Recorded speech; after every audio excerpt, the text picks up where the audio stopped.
how personally connected are you to it from a point of personal experience? Because, I mean, we are just 1 year apart in terms of linkage. So now, what I remember of the what's called the vision is has a lot to do with what I heard from the adults or what I can remember. So it's mostly to do with what's now being said about it. Because we stayed at home a lot when we should have been going to school. That's what I remember mostly.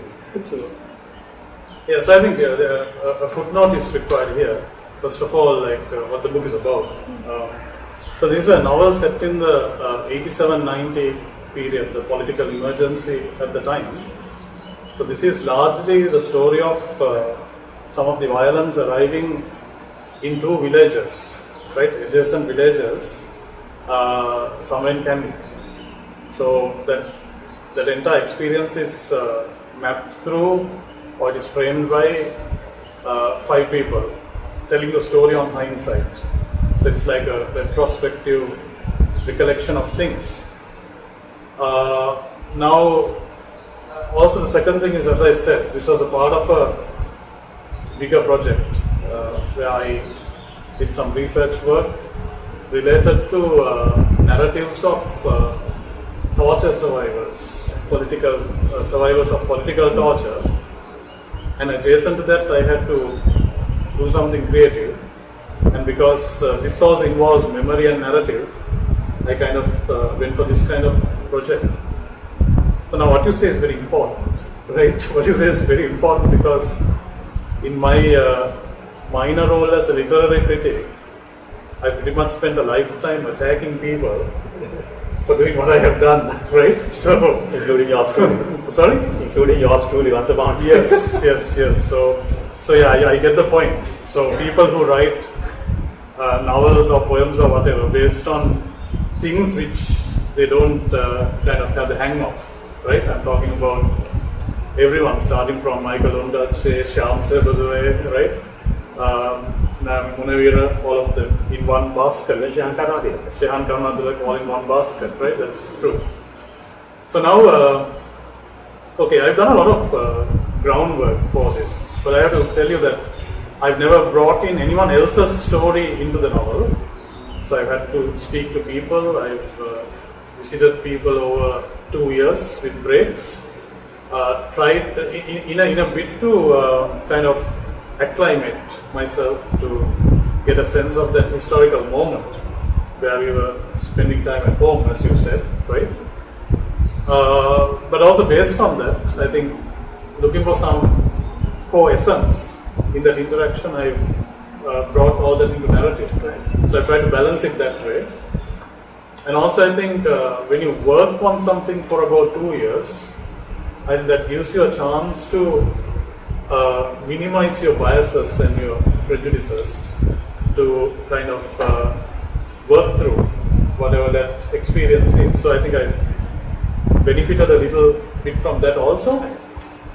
But this one novel I never wanted to publish also. Like, as I was working on it, I had still already decided that I'm not going to publish this ever. And I told this to the people who were supervising me at the time.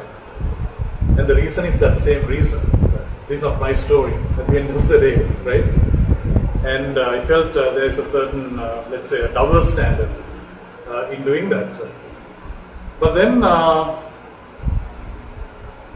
think the decision to go ahead with this came in one of those moments, right?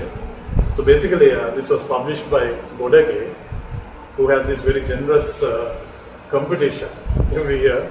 They entertain manuscripts and best 4 they publish, right? So I have a certain soft spot for the establishment of Godage at another level.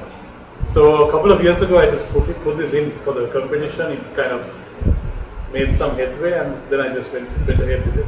Yeah. So the story of the gunman, the one that's last on the twisted and twisted, a person who actually wielded a gun, I think. Yeah. So the 5 sections of the story, I said there are 5 people, more or less the same story, but different parts of a continuing experience. That is what they're narrating. So there is one subsection called a son, a brother, a mother, a friend, and the last section is subtitled a gunman. Actually, some of the material there influenced by conversations I've had with the mother of a guy who disappeared during that time. So who had charges of being, in rebellious or subversive activity. The mother thinks otherwise, but this is a guy who kind of, no one's heard anything of him in the last 30 odd years. We don't know whether he's alive or not. So in the process of things, I had the opportunity of meeting this woman, having conversation about that, the uncertainty the family went through. So I think some of the background to that story was culled that way. So into that I imported the gun. But this is not a subject that you feel, because okay, what I'm trying to get at is Vihanga, I've met certain writers. I mean, if I may say them by name, if you take Vihanga Perera, for example, is a person who really focuses on that era and this particular moment in Sri Lanka colonial history. Mainly, I suppose, because how he was affected by being a university student at the time. And it's almost like they, or rather his generation, they seem to consider it almost like some moral duty of theirs to try and highlight what they thought were the injustices through their craft.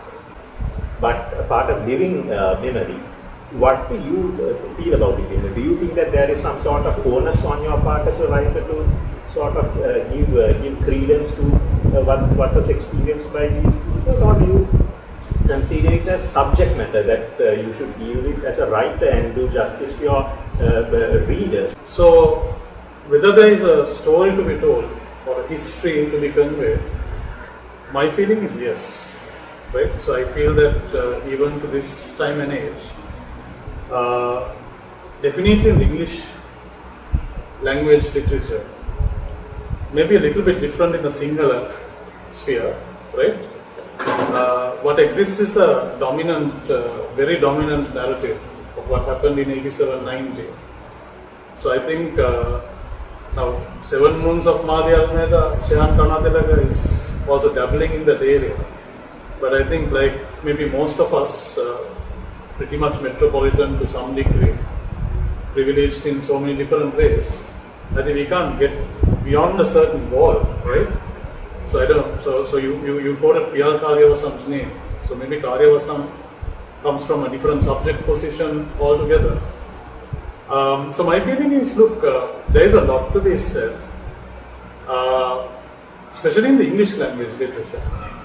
In the Sinhala literature, I think from about 2000, the last, let's say 20-24 years, there are narratives emerging sporadically from different places, but there is a effort to kind of center that story in so many different ways.